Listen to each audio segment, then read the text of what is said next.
Capítulo Bicho de Estimação. Ray Cage encontrou a chance que queria com Marion Conitt numa tarde de maio, no pequeno bistrô onde ela costumava tomar café e ler, o Continental. Como sempre, Ray observou bem o território antes de entrar no lugar. Charlie muitas vezes seguia Marion desde que Tony lhe devolvera parte de sua liberdade. Naquela tarde, ele não estava por perto. Cage entrou e, quando uma hóster se aproximou, ele disse que já estava sendo esperado. Caminhou até a parte de trás do estabelecimento, onde ela sentava, num canto perto da janela, lendo as cinzas de Angela. Ray sentou-se de frente para ela e Marion franziu a testa, abaixando o livro e o fitando, como se ele fosse de outro mundo. Olá, senhora Conitt. Parecia preocupado. Quem é você? Ele esperara por aquilo por meses. Mostrou o distintivo. Ray Cage, FBI. Naquele momento, ela não conseguiu esconder seu espanto. Fechou o livro sem perceber, colocou-o de lado e fechou as mãos no colo. Sim? Ele pegou um pedaço de pão de uma cestinha e enfiou na boca. Quero conhecer você desde que se casou com Tony, mas sai pouco de casa. Com o corpo tenso e rígido, Marion o fitava. Nossa, como ela era bonita! Ray passara tanto tempo nas montanhas que cercava a casa de Tony, fazendo vigilância e tirando fotos, que Marion não lhe era estranha. No entanto, a beleza dela de perto era intoxicante. Tinha uma quedinha por ela desde que a vira transando com Tony na piscina, poucas semanas antes do casamento. Ray não se esqueceria daquilo. Peitos incríveis, um orgasmo fingido da parte dela e umas 10 punhetas que ele batera na semana seguinte. Guardou as fotos para si. Ray sorriu para ela. Perdeu peso, Marion. Me vigia, agente Cage. É a única parte do meu trabalho de que gosto. Ficou louco. Charlie me segue às vezes, são ordens de Tony. Eu iria embora se fosse você. Marion, sou um agente federal, não tenho medo de gangsters. Deveria. Ele sorriu. Você acha natural que uma mulher tenha tanto medo do homem com quem divide a cama? Natural, não. Humano, sem dúvidas. Quando você se casou com o Dom, eu fiz minha pesquisa. Conheço você tão bem que é como se essa não fosse a nossa primeira conversa. Ela cruzou os braços. Duvido muito. Não duvide, Marion. Fui até Boston, sabia? Conversei com seus pais adotivos. Têm opiniões muito diferentes de você. Marion moveu o corpo para trás, recostando-se contra o sofá, estudando Cage como uma mistura de curiosidade e medo. Ele apontou para o copo de suco dela. Posso? Quando Marion não respondeu, ele pegou o copo e bebeu um gole. Geralmente bebe expresso, mas esse está bom também. E o que é? Oxicoco? Toranja rosa. Então, deixe-me ver, suspirou. Aubrey, rígida, fina, meu snob, não tinha coisas boas a dizer. Segundo ela, você se aproveitou de tudo que eles te deram para subir na vida e depois nunca mais se reconheceu como pais e nunca mais telefonou. Ficou revoltada quando soube que você tinha se casado com Tony e não a convidou. Viu mesmo meus pais adotivos? Sim, eu não minto. David, com ele o papo foi outro. Sente saudades. Lamenta-se muito, diz que não soube agir com você. Diz que deveria ter sido um pai melhor. Elogiou sua inteligência. Ficou preocupado quando falei do seu casamento. Pediu que, se falasse com você, era para você perdoá-lo e lhe telefonar. Ele observou digerir as palavras. Parecia bem confusa, sentimental. É mesmo, com toda a minha pesquisa, você é difícil de decifrar. Perde-se nos livros porque a vida é um tédio sem fim, num loop. Passa o dia na piscina, fuma mais do que um maço por dia, passa quase uma semana comendo apenas salada, e então pira e come doces escondidas e gosta de assistir Hitchcock. Fora aquele gatinho vira-lata, você não tem amigos. Pandora não é uma vira-lata, é uma Maine Coon, seu ignorante. Ray levantou os braços. Porra, Marion, desculpa. Sério mesmo, não queria ficar chateada comigo. Então pare de falar besteiras. Certo, então vamos ao que nos interessa. Ele abriu uma pasta branca e tirou algumas fotos que deslizou na mesa para ela. Tina Sanders foi a amante do seu marido por um tempo e desapareceu tem 3 meses. Ninguém faz ideia de onde esteja. Descobrimos que viajou para Nova York com a identidade falsa no mesmo dia em que Tony foi para lá. Sem corpo, no entanto, não temos um crime. Não temos caso contra ele porque nem sequer fizeram check-in em hotel algum. Seu marido assassinou essa mulher porque descobriu que ela falou com a gente. Uma mulher que instalou num apartamento por meses, com quem teve intimidades. Marion parecia ficar menor, mas naquele momento ele perdeu o controle, a conexão. Foi como ver a alma recuar dentro dela e fechar uma porta. O rosto não dedurava mais suas angústias. Ela ficou impassível.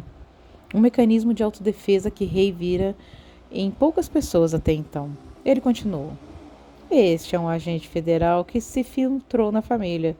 Um homem muito bom, amigo de todos no burô, pai de um filho. Olha esse carro na foto.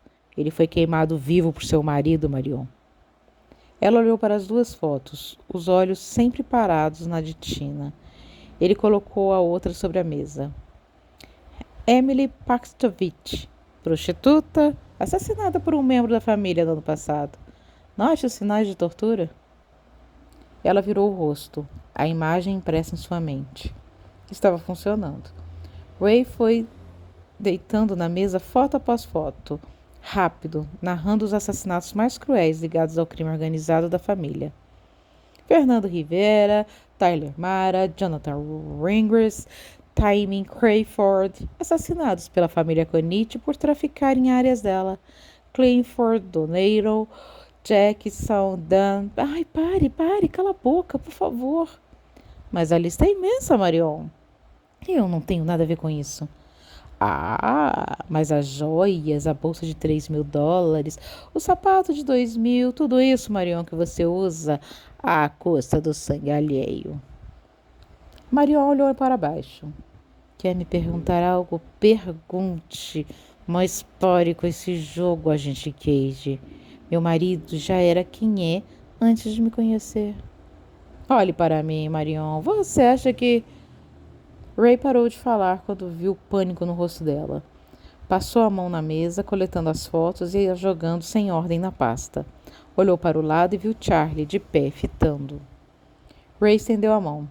Retorine, prazer, Ray Cage, agente federal. Charlie não tirou as mãos do bolso. Senti pelo seu cheiro da rua federal. Mas pode ir embora agora. Está ocupando o meu lugar. Ray não se mexeu. Marion olhava de um para o outro com terror nos olhos. Seus dias da rua estão contados, sabe disso, não sabe, Charlie? Já deve estar liderando espaço para uma cela do ICN. Velhos amigos devem estar à sua espera. Charlie sorriu. Temos os melhores advogados, como vocês, federais, sabem. Faz quantos anos que não conseguem condenar um conite? Ray finalmente levantou-se, colocando a pasta debaixo do braço. Como os irlandeses te trataram na prisão, Charlie? Melhor do que tratei a sua irmã no meu apartamento ontem à noite. Ray pegou a mão de Marion, que estava confusa demais para se mexer, e deu um beijo nos nós dos dedos dela. Com um sorriso para Charlie, ele saiu do bistrô. Ele soltou todo o peso do corpo na cadeira oposta à dela. Algumas pessoas olhavam em direção à mesa e cochichavam. Quando Charlie olhou para Marion, falou o que precisava ser dito antes que perdesse a coragem. Não existe como eu não contar isso para o Tony. Ela regalou os olhos. Charlie, eu estava sentada aqui, quieta. Foi ele que apareceu, sentou e me disse que era do FBI. E eu não soube o que fazer. Ele tirou o rolo de dinheiro que guardava no bolso interno do paletó e largou uma nota de $100 na mesa. Vamos. Marion estava no quarto do casal. Charlie esperava por Tony sozinho, no quintal, fumando um cigarro atrás do outro e revivendo em sua mente a conversa que tivera com ela no carro. Ela implorara para que ele não contasse a Tony. Começou a chorar e ele berrava que não tinha escolha, que ela era mulher do Dom conversando com o federal e não havia nenhuma maneira de esconder aquilo. Os federais deviam estar desesperados para chegar àquele ponto. Charlie se aproximara demais deles no passado, com Vic e Francesca, e não podia se dar ao luxo de correr aquele risco de novo. Marion, num restaurante com o federal, era o suficiente para muita merda acontecer. Um Bonini poderia até se aproveitar daquilo e dar a entender para as outras famílias que os Conites estavam dedurando a Cosa Nostra, usando uma civil para isso. Eles tiveram sorte que foi só um encontro, uma abordagem em público, e, pelo relato de Marion, havia durado pouco tempo. Os motivos de preocupação eram abundantes, e mesmo assim Charlie só conseguia pensar que ela odiaria depois daquela noite, que ele perderia, seja lá o que havia entre eles, para sempre. Tony se aproximou num terno alinhado que o emagrecia. O rosto quadrado, cabelos negros penteados para trás, aquele andar pesado. Charlie respirou fundo e esperou que o chefe parasse alguns centímetros. O que foi? Marion saiu para tomar um café. Eu me atrasei ao segui-la porque não achava que lugar para estacionar. Aliás, no nervosismo, deixei o Viper deles lá. Alguém vai ter que ir buscá-lo. Nervosismo? Sim. Quando entrei no bistrô, eu vi um cara conversando com ela. Eu achei que fosse algo engraçadinho, passando uma cantada, e estava prestes a fazê-lo cagar nas calças, mas aí eu vi as fotos na mesa. Cheguei perto, por trás dele, e percebi que era autoridade. Pensei que fosse um policial, mas era um federal, Tony. Ray Cage. O rosto de Tony permaneceu calmo. Charlie pegou-se com medo de encará-lo. O mandei a merda e ele foi embora. Não foi culpa dela. Ela só estava ali quando ele chegou e começou a intimidá-la. Ela não falou nada. E o que poderia falar? Ela não sabe dos negócios. Né? Aquele, né? Foi uma súplica para que Tony não fizesse nada com ela. O que viu nas fotos? Pareciam ser fotos de cena de crime. Vá para casa, Charlie. Descanse. E obrigado. Tony passou por ele e entrou na casa. O coração de Charlie cantou o bom e velho tum-tum, tum-tum, num ritmo gelado, mórbido, como um requiem. Esfregou as mãos suadas na calça. Se tentasse impedir Tony de machucá-la, aquilo realmente poderia ser seu fim. Por outro lado, como dormiria? Como poderia ir para casa sem saber o que seria capaz de fazer com Marion? Puta que pariu, Charlie. Vá embora, apenas vá.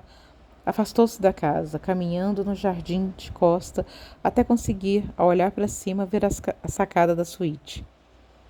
As luzes estavam acesas, as portas de vidro da sacada abertas. Ele começou a mastigar a pele em volta da unha, sem perceber. Não demorou para ouvir o som dos berros de Tony. Vá para casa. Charlie respirou fundo. Ai, foda-se, eu preciso fazer alguma coisa. Entrou na mansão e atravessou a passos apressados e entupido de adrenalina. A sala de estar, que era mais como um gigantesco hall, que dava para outras salas menores.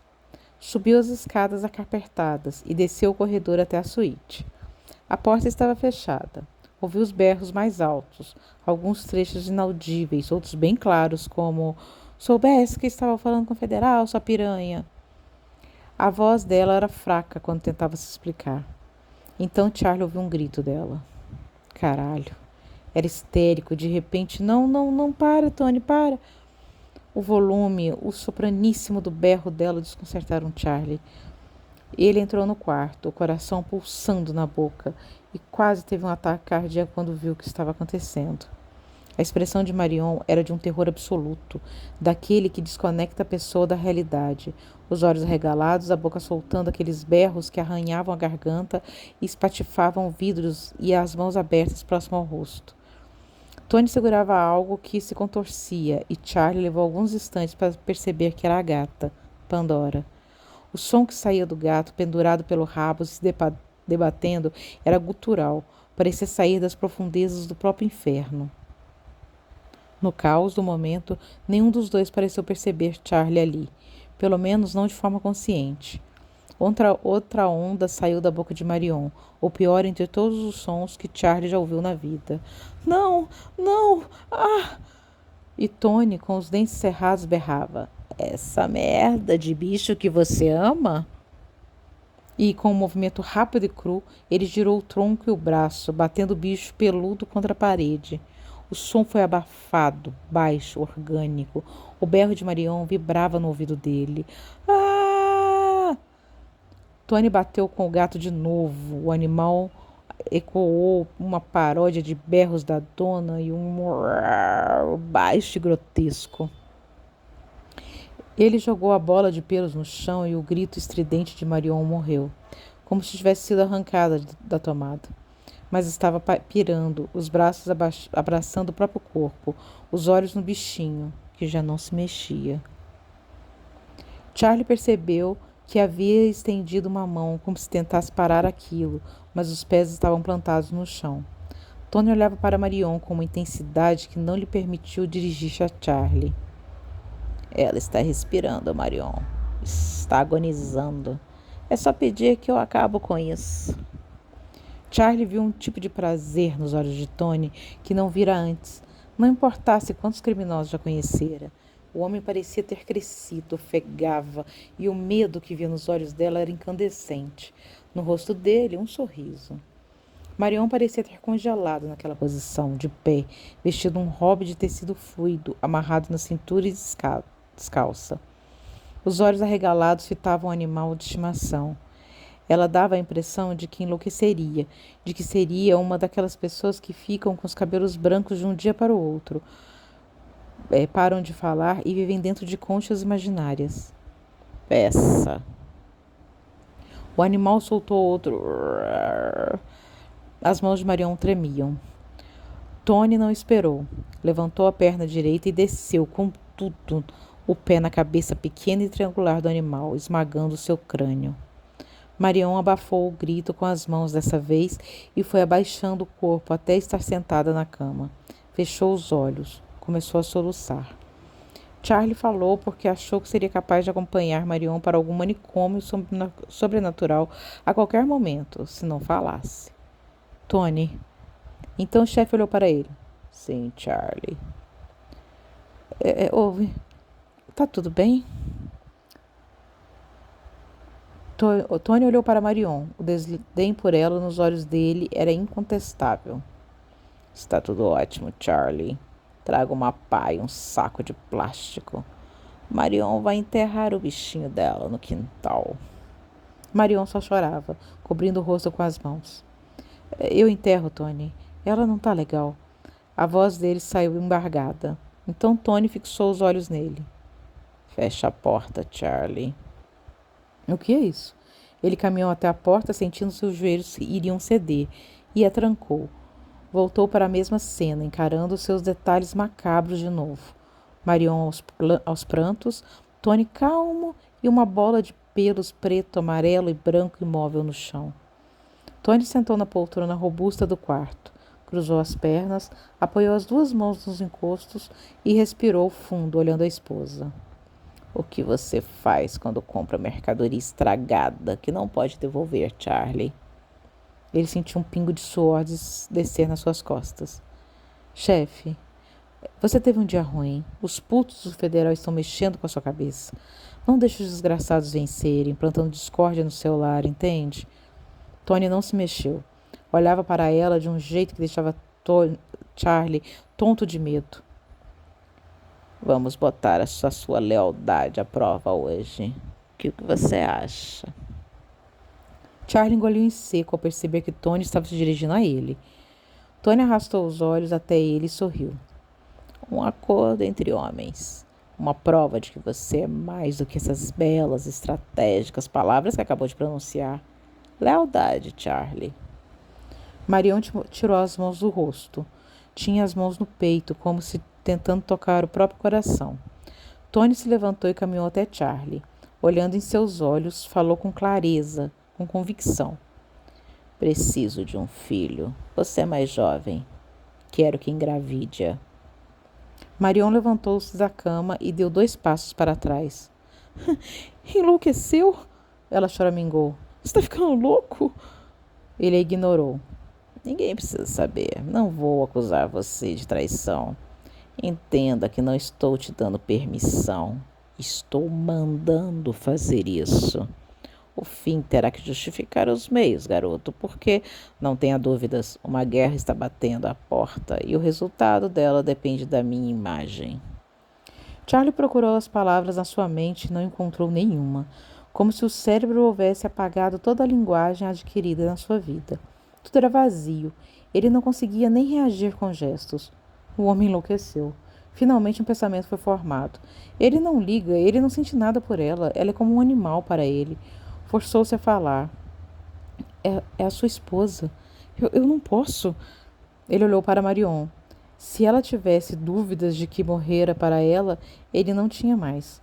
A gata jazia ao pé da cama, como testemunha silenciosa, sua presença incômoda. Algo acendera nos olhos de Marion. Ela o observava com cautela. Pensa bem, Charlie, antes de se posicionar, Tony recomendou. Ele estendeu as duas mãos para as duas mãos. O que você está me pedindo é loucura. Não, é simples. Ele foi até Marion e a agarrou pelos cabelos. Ela se encolheu de dor e Charlie puxou o ar para se acalmar diante da demonstração de crueldade de Tony. Ele a empurrou até que estivesse a poucos centímetros de Charlie. Ela na frente, retraída, o rosto vermelho e todo molhado do choro. Tony continuou. Em 5 minutos você faz isso. Resolve um problema que não é só meu, filho. É de todos nós. Nunca vou te culpar por isso. Ela olhava para ele. Ela olhava para baixo. Não consigo, Tony. Não posso. Por quê, Charlie? Charlie balançou a cabeça. Meu Deus, isso não pode estar acontecendo. Tony falou mais alto. Que porra de incentivo é esse que você precisa para comer uma mulher assim? Charlie, não te entendo. Saiu antes que ele pudesse pensar. Puta merda, Tony, é sua esposa. É uma pessoa, como que eu vou fazer isso? Os ombros de Tony pareceram descer, de decepção, enquanto ele suspirou.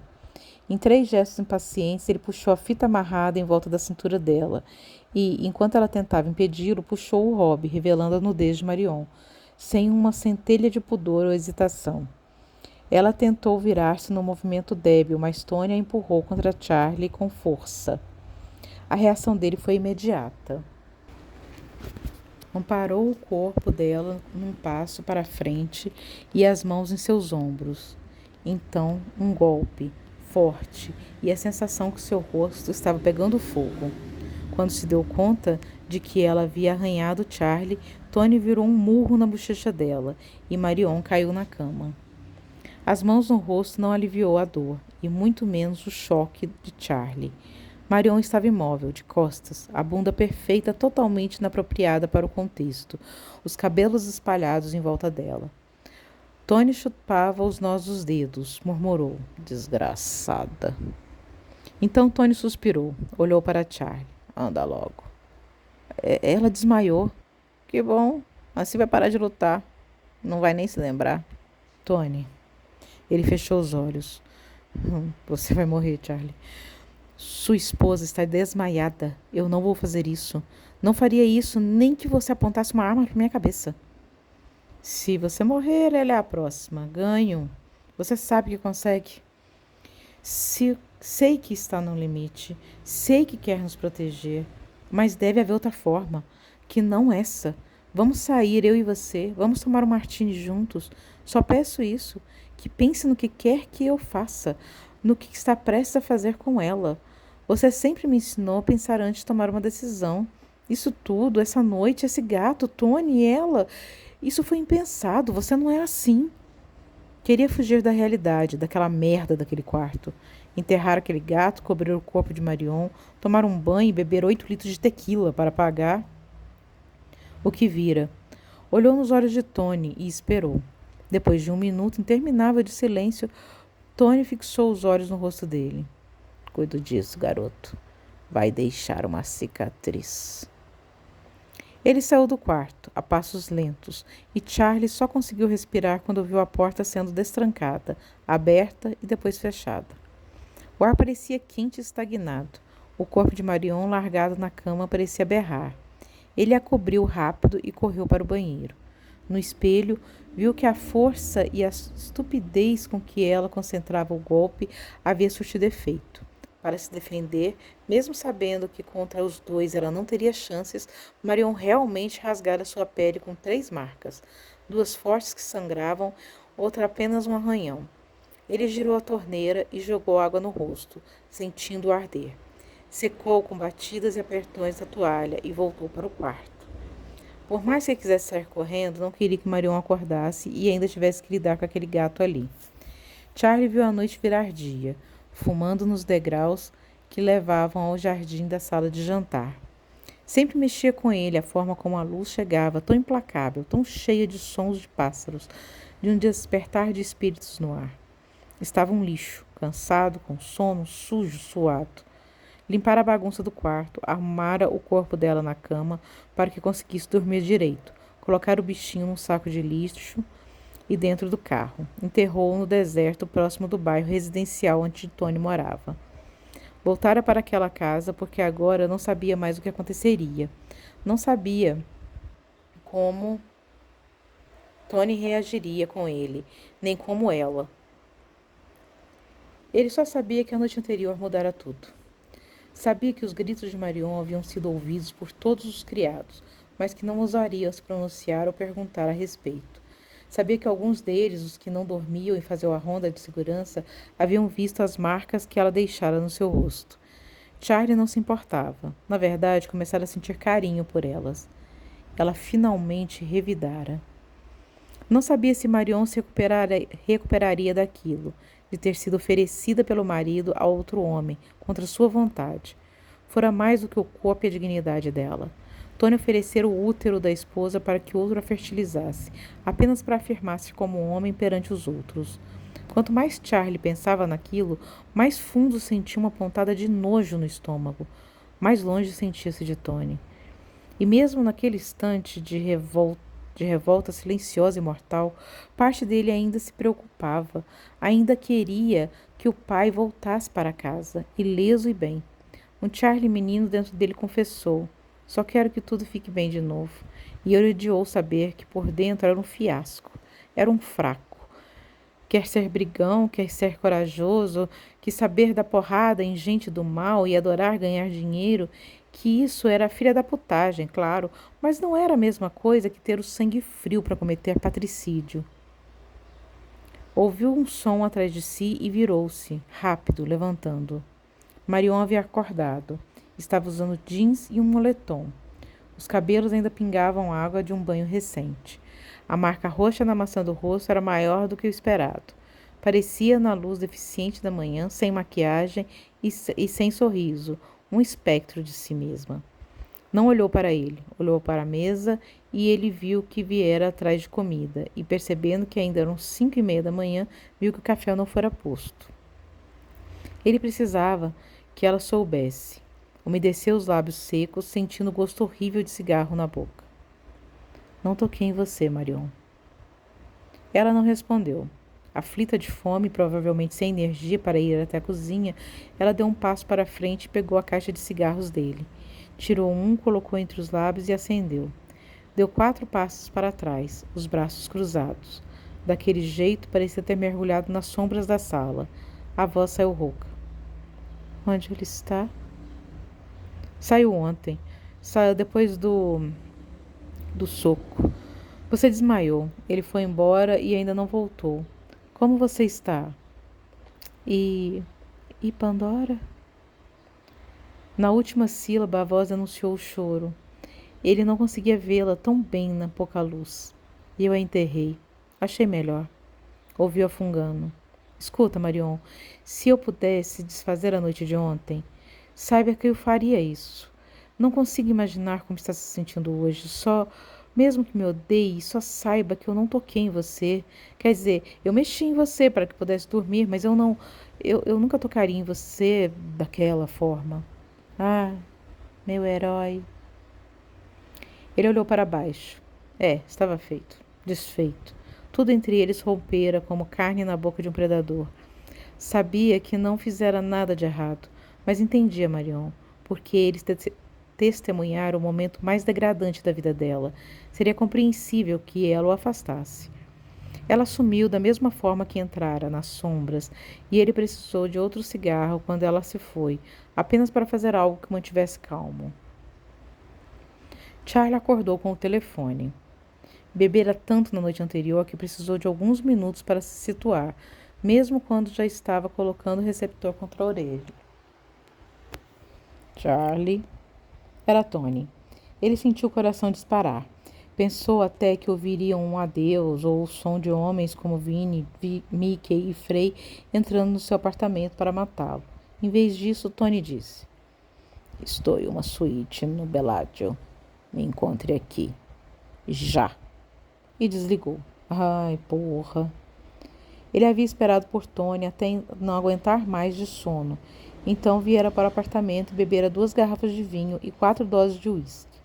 Era o único viciado que conhecia que não largara a bebida.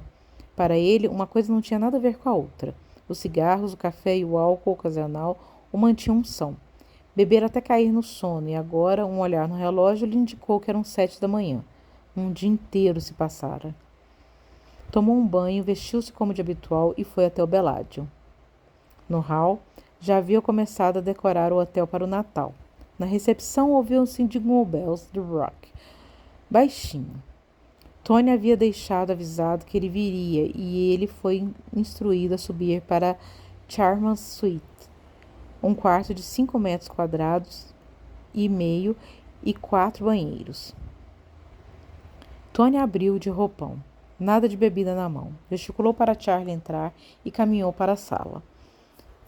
Sei que te acordei. Não tomou café? Não, eu... Não voltei para a mansão. Não sabia se queria que eu fosse para lá ou não. Tentou falar aquilo como um empregado e não como um moleque magoado. Sirva-se se quiser. Charlie notou, a dar mais alguns passos para dentro da sala, que Tony pedira um café da manhã de realeza pelo serviço de quarto e que este ainda fumegava sobre um carrinho de metal. A outra coisa que percebeu foi 2 mulheres adormecidas na cama king size, dentro do quarto adjacente. Fingiu que não notou. Perguntou-se o que acontecera com Tina, que ele nunca mais vira. Tony serviu-se de café preto e se sentou, deixando à mostra uma perna branca com panturrilha forte pelos pretos. Charlie ansiava pela comida, mas não achou que estava tão à vontade assim e se sentou numa poltrona estofada de frente para Tony. Ele começou calmo, sem rodeios. Errei com você ontem. Não tinha percebido o óbvio. Você gosta da Marion. Eu nunca toquei em Marion. Sim, eu sei disso. Isso ficou claro. E mesmo se não tivesse, sei que você é um cara leal, Charlie.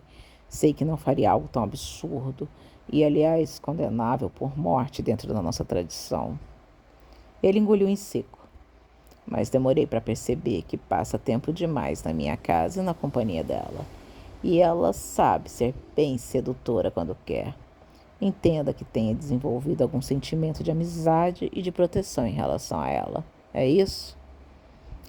Sim, senhor, é isso. Até porque não vale a pena morrer por Marion, certo, Charlie? Ele não respondeu. Saí de mim ontem com essa história de federal e fui injusto ao colocar você numa posição que seria forçada a quebrar seu juramento. E por isso peço desculpas. Tudo bem, eu aceito isso. Por dentro ele estava berrando. Permaneceu calmo. Tony pedindo desculpas pareceu bizarro demais. Vou passar alguns dias aqui para o bem-estar da minha esposa e porque preciso ficar longe da minha rotina para tomar algumas decisões em relação aos Boninis e à família. O que quer que eu faça? E onde eu fico? Por enquanto, fique na casa onde sempre esteve. Mas quero que passe aqui todas as noites para eu te manter informado. E saia mais cedo da casa para dar um pulo no Bayside e ver como andam as coisas por lá, antes de ir ao seu apartamento. É claro que depois dessa história toda, não posso mais deixar Marion sair de casa. Vão perguntar onde estou. Só você e Mickey estão sabendo, e mantenha assim, capite? Ele assentiu. Tony esperou. Parecia estar pensando. Depois disse: sei que é jovem, sei que tem colhões demais para o próprio bem. Então vou falar isso porque quero que confie em mim. Não vale a pena. Você chegou longe, muito mais longe do que qualquer um na sua idade. Você é importante. Um dia vai sentar na cadeira. Não estrague isso por causa de uma mulher. No final, Charlie, você acaba entendendo que não vai ser diferente com ela do que foi com as outras. No final, uma trepada é só uma trepada. E nenhuma mulher oferece nenhuma paz, nenhuma redenção, nenhuma sensação que só pode ser atingida entre as coxas dela. Não há absolvição numa buceta, assim como não há no confessionário. Tudo é ilusão e manipulação, entende isso? Ele assentiu. Completamente, senhor. Então vá, Charlie. Ele levantou-se. Ela não está bem. Acho que deveria fazer algo para que ela fique melhor, Tony. Tenho medo que faça algo idiota, entende? Já estou fazendo algo para que fique melhor, Charlie. Estou ficando longe dela.